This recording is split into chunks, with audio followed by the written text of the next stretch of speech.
Moscato. Chapter V. A day or two after, as Adeline was leaning on the arm of a young lady, Glenmurray passed them, and to his respectful bow she returned a most cordial salutation. " Gracious me, my dear," said her companion, " do you know who that man is ?"" Certainly, it is Mr Glenmurray."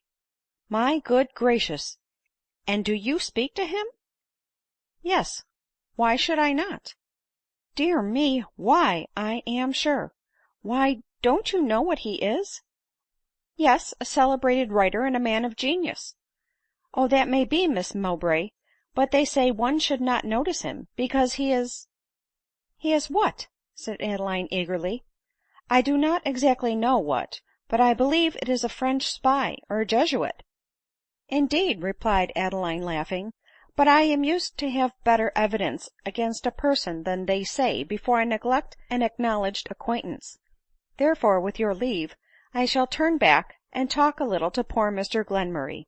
It so happened that poor Mr Glenmurray heard every word of this conversation ; for he had turned round and followed Adeline and her fair companion, to present to the former the glove which she had dropped ; and as they were prevented from proceeding by the crowd on the parade, which was assembled to see some unusual sight, he, being immediately behind them, could distinguish all that passed ; so that Adeline turned round to go in search of him before the blush of grateful admiration for her kindness had left his cheek. " Then she seeks me because I am shunned by others," said Glenmurray to himself.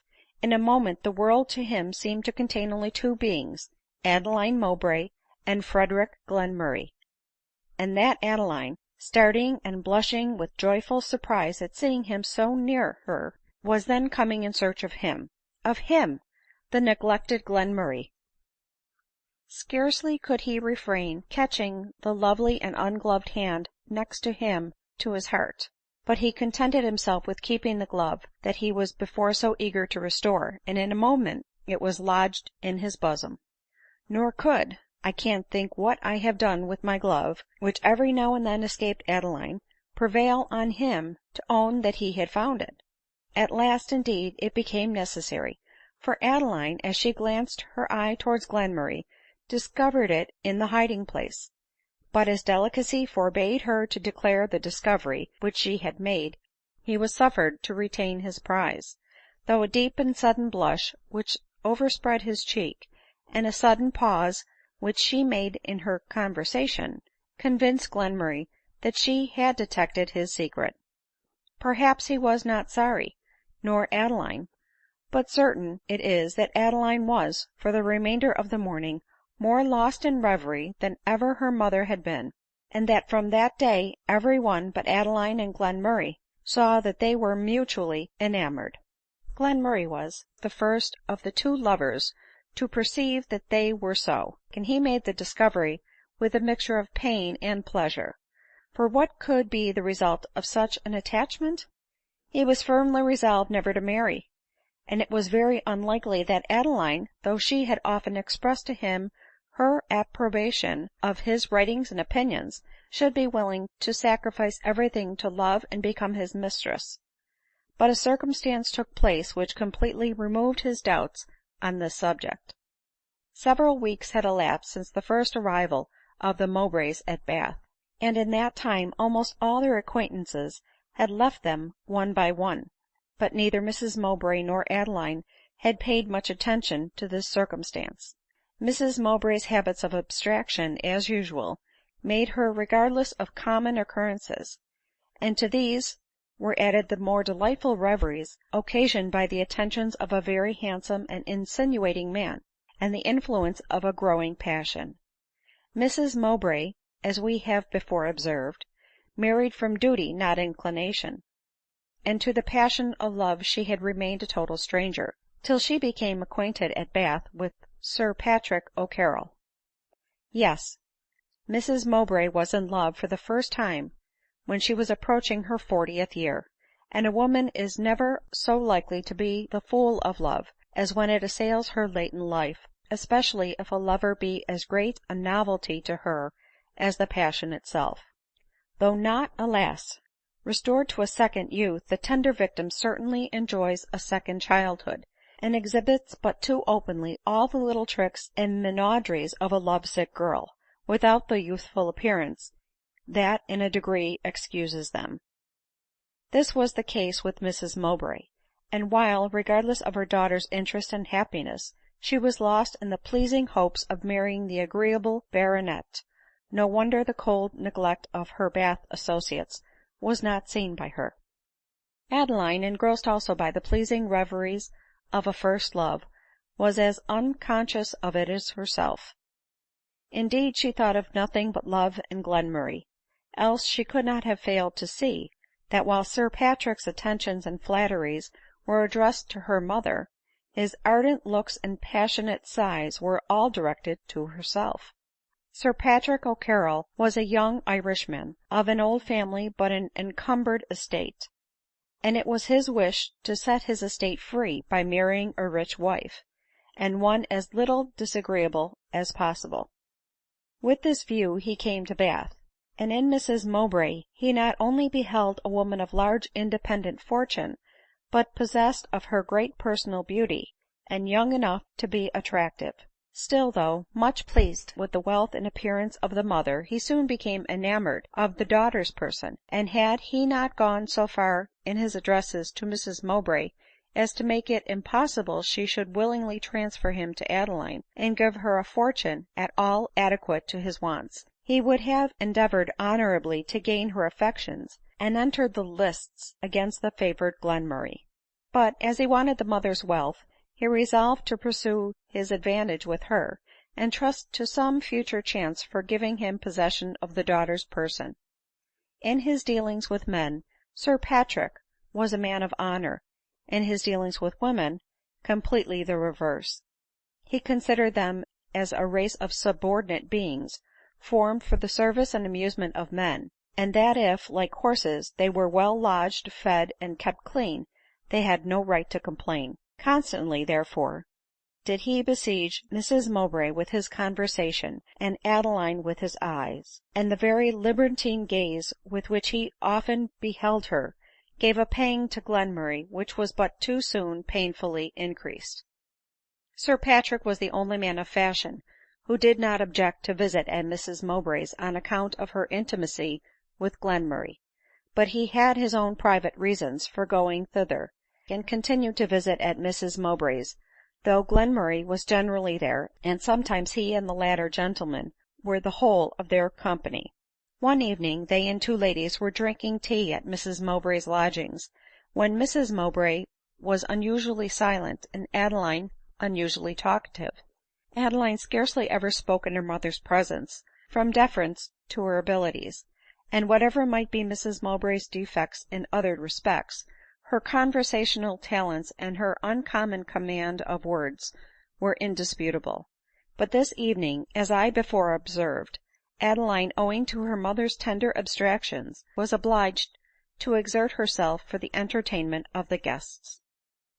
It so happened also that something was said by one of the party which led to the subject of marriage, and Adeline was resolved not to let so good an opportunity pass of proving to Glenmurray how sincerely she approved his doctrine on that subject.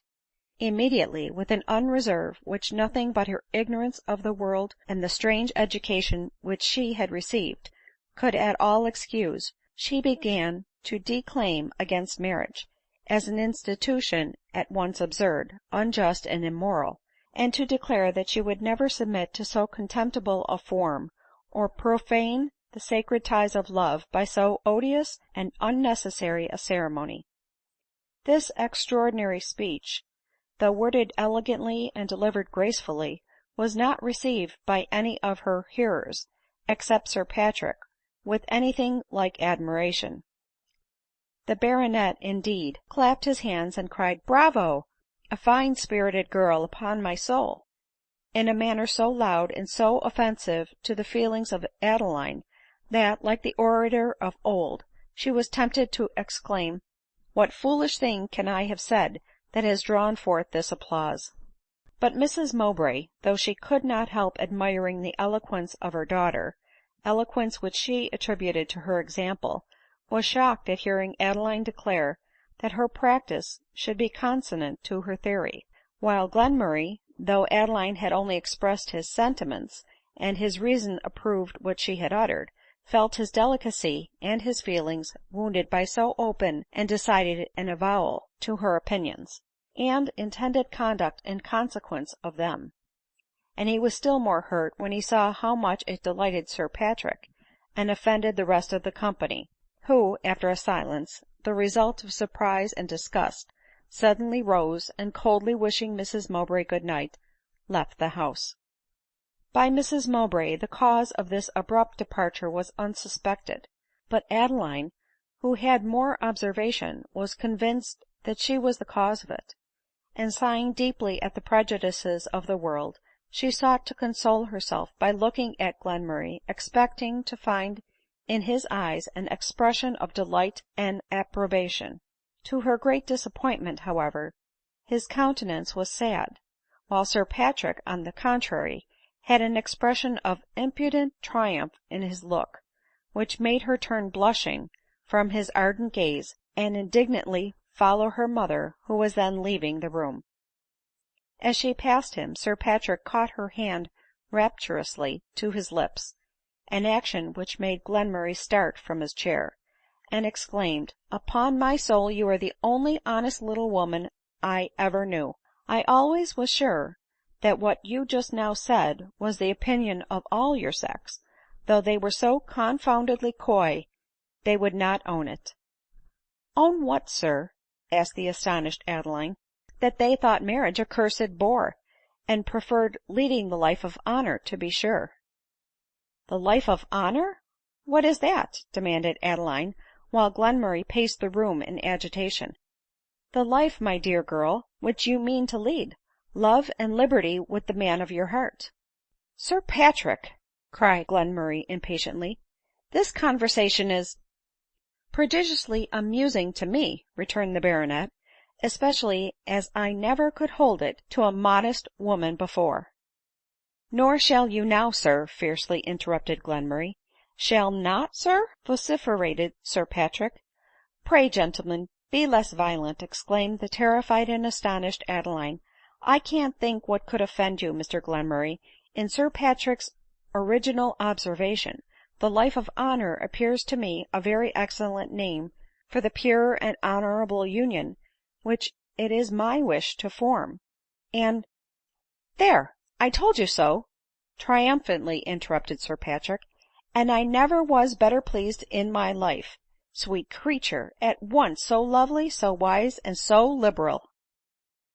"Sir," cried Glenmurray, "this is a mistake. Your life of honor and Miss Mowbray's are as different as possible. You are talking of what you are grossly ignorant of." "Ignorant? I ignorant? Look at you, Mr Glenmurray. Do you pretend to tell me I know not what the life of honor is, when I have led it so many times with so many different women?" "How, sir?" replied Adeline, "many times, and with many different women? My life of honor can be led with only one." "Well, my dear soul, I led it with one at a time." "Oh, sir, you are indeed ignorant of my meaning," she rejoined. "It is the individuality of an attachment that constitutes its chastity, and—" "Ba, ba, boo, my lovely girl! What has chastity to do in the business?" "Indeed, Sir Patrick," meekly returned Adeline, "Miss Mowbray," angrily interrupted Glenmurray, "I beg, I conjure you to drop this conversation. Your innocence is no match for—" "For what, sir?" furiously demanded Sir Patrick. "Your licentiousness," replied Glenmurray.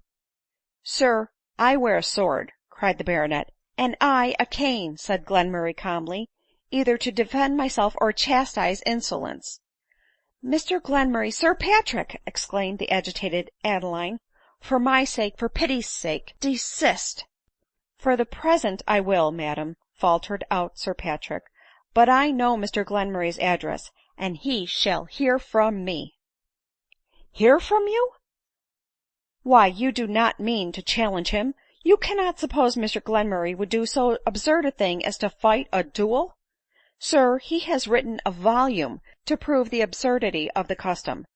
No, no, thank God, you threaten his life in vain," she added, giving her hand to Glenmurray, who, in the tenderness of the action and the tone of her voice, forgot the displeasure which her inadvertency had caused, and pressing her hand to his lips, secretly renewed his vows of unalterable attachment. " Very well, madam," exclaimed Sir Patrick in a tone of pique, " then, so as Mr Glenmurray's life is safe, you care not what becomes of mine." " Sir," replied Adeline, " the safety of a fellow creature is always of importance in my eyes." " Then you care for me as a fellow creature only ?" retorted Sir Patrick, " not as Sir Patrick O'Carrol ?"" Mighty fine, truly, you dear ungrateful," seizing her hand, which he relinquished, as well as the rest of his speech, on the entrance of Mrs Mowbray. Soon after Adeline left the room, and Glenmurray bowed and retired, while Sir Patrick, having first repeated his vows of admiration to the mother, returned home to muse on the charms of the daughter, and the necessity of challenging the moral Glenmurray. Sir Patrick was a man of courage, and had fought several duels ; but as his life at this time had a great many charms for him, he resolved to defer at least putting himself in the way of getting rid of it ; and after having slept late in the morning, to make up for the loss of sleep in the night, occasioned by his various cogitations, he rose, resolved to go to Mrs Mowbray's, and, if he had an opportunity, indulge himself in some practical comments on the singular declaration made the evening before by her lovely daughter. Glenmurray, meanwhile, had passed the night in equal watchfulness and greater agitation. To fight a duel would be, as Adeline observed, contrary to his principles ; and to decline one, irritated as he was against Sir Patrick, was repugnant to his feelings. To no purpose did he peruse and reperuse nearly the whole of his own book against duelling. He had few religious restraints to make him resolve on declining a challenge, and he felt moral ones of little avail. But in vain did he sit at home till the morning was far advanced, expecting a messenger from Sir Patrick. No messenger came. He therefore left word with his servant that if wanted he might be found at Mrs Mowbray's, and went thither, in hopes of enjoying an hour's conversation with Adeline, resolving to hint to her, as delicately as he could, that the opinions which she had expressed were better confined, in the present dark state of the public mind, to a select and discriminating circle. CHAPTER VI. Recording by Pam Moscato.